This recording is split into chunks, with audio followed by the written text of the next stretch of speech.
Trilho do discipulado, conhecendo a salvação em Cristo. Lição 7. Fiéis até o fim. Amados, agora somos filhos de Deus, e ainda não se manifestou o que havemos de ser, mas sabemos que, quando Ele se manifestar, seremos semelhantes a Ele, pois o veremos como Ele é. Todo aquele que nele tem esta esperança purifica-se a si mesmo, assim como Ele é puro. 1 João 3, do 2 ao 3. Aonde vamos? Refletir sobre os passos finais do processo da salvação, a saber, a santificação, a perseverança e a glorificação. Largada.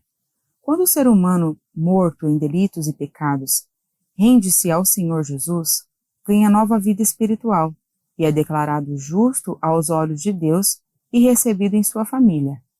Todas estas obras acontecem no início de nossa salvação.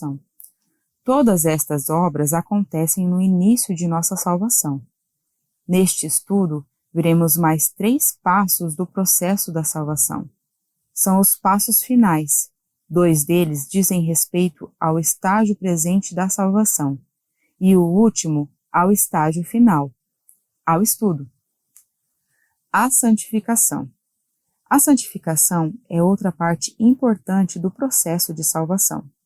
O autor de Hebreus diz que, sem ela, ninguém verá o Senhor. Capítulo 12, verso 14. Acreditamos que ela é posicional e processual. 1 Coríntios 1, 2. O que é santificação posicional? O cristão, uma vez que recebeu a Cristo, se converteu, recebeu o Espírito, foi regenerado, justificado, adotado, é separado do mundo e passa a pertencer a Deus. Isto é santificação posicional ou definitiva. Deus passa a olhar-nos como santos. Por isso, os autores do Novo Testamento chamam os crentes em Jesus de santos.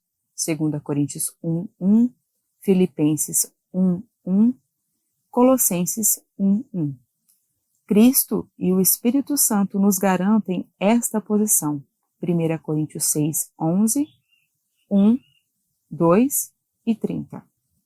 Além disso, a santificação é processual. A Bíblia diz: desenvolvei a vossa salvação com temor e tremor. Filipenses 2, 12.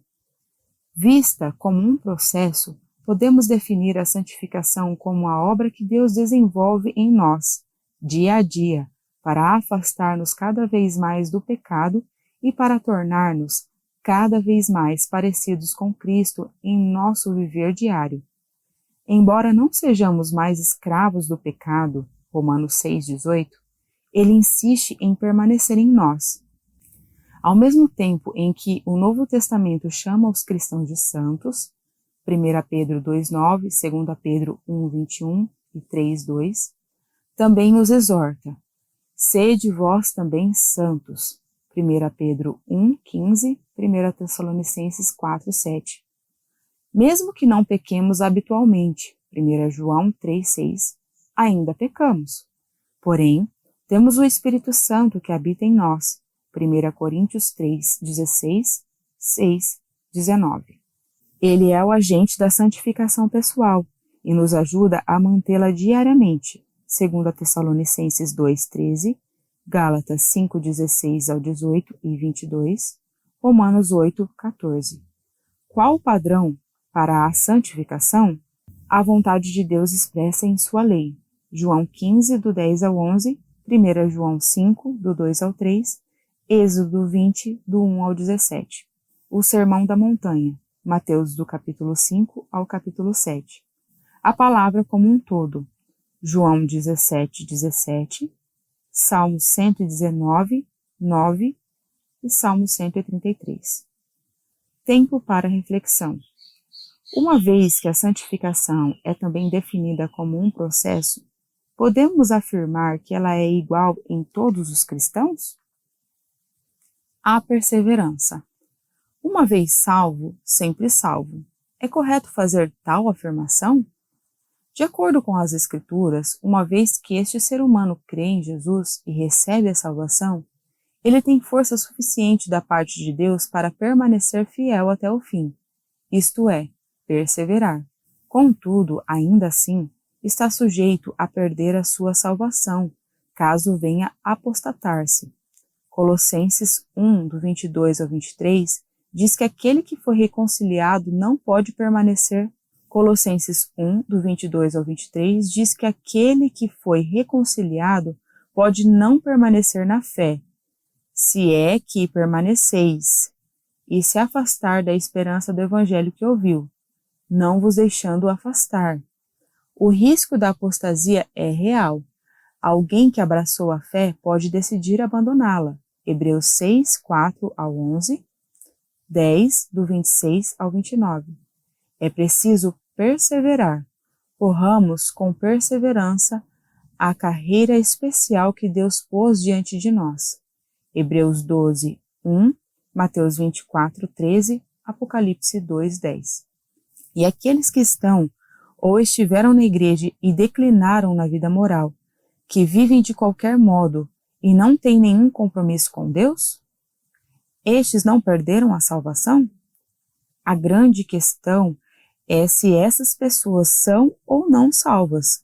Jesus falou sobre a existência de cristãos nominais, Mateus 7, do 21 ao 23. Gente que nunca se converteu de verdade. Não se perde algo que nunca se ganhou. Aquele que nasceu de novo não vive na prática habitual do pecado. 1 João 3, 6 e 9. É óbvio que o cristão peca. 1 João 1, do 5 ao 10. Mas não faz parte do pecado um estilo de vida. Tem o Espírito Santo ao seu lado fazendo guerra contra a natureza pecaminosa. Diante disso, é possível que haja muitos entre nós que não sejam dos nossos. 1 João 2,19. Todo cristão verdadeiro é alguém que, em alguma medida, se esforça para glorificar a Deus com sua vida. Tempo para reflexão. Uma pessoa que recebeu a Cristo como Senhor possui força suficiente da parte de Deus para viver a santificação até o fim? Ainda assim, as pessoas são livres para deixarem a Cristo caso desejem? A glorificação. A glorificação é o passo final do processo de salvação. É o momento em que definitivamente seremos salvos do pecado e dos seus efeitos. O termo diz respeito a tudo o que está incluído na consumação da salvação com a volta de Cristo. Enquanto vive aqui neste mundo, o cristão deve desejar um maior e melhor aperfeiçoamento através da santificação. Contudo, só atingirá seu ponto culminante quando Jesus voltar nas nuvens dos céus com poder e grande glória. Todos os cristãos aguardam esse dia com expectativa. Mateus 25, 34, João 14, de 1 a 3, Filipenses 3, 21, 1 João 3, 2. Em seu retorno, Jesus virá para concluir a salvação. Hebreus 9, 28. Nesse dia seremos semelhantes a ele. 1 João 3, 2. Ele vem para galardoar os cristãos. Apocalipse 22, 12, 2 Coríntios 5, 10, 1 Coríntios 3, do 11 ao 15. Terra e céu serão renovados e a dor cessará. Apocalipse 21, 1 e 4. O ser humano receberá um novo corpo. Filipenses 3, 21. Uma nova habitação. 2 Pedro 3, 13. E uma comunhão mais plena com Deus. Apocalipse 21, 3. Oremos. Vem, Senhor Jesus. Tempo para reflexão. Por mais que o ser humano tente, é possível sermos perfeitos nessa vida? Quando conseguiremos efetivamente ver-nos livres do pecado e de todas as mazelas trazidas por ele? Chegada. O homem pecou e precisava ser salvo. Por si mesmo, nunca conseguiria restauração. Entretanto, Deus, por seu grande amor e por iniciativa própria, escolheu salvá-lo por sua graça. Na eternidade, com base em sua presciência, elegeu os que aceitaram sua oferta de salvação.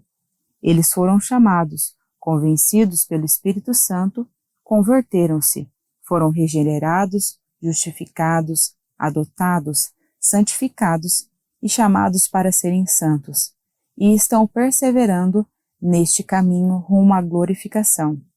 É o seu caso?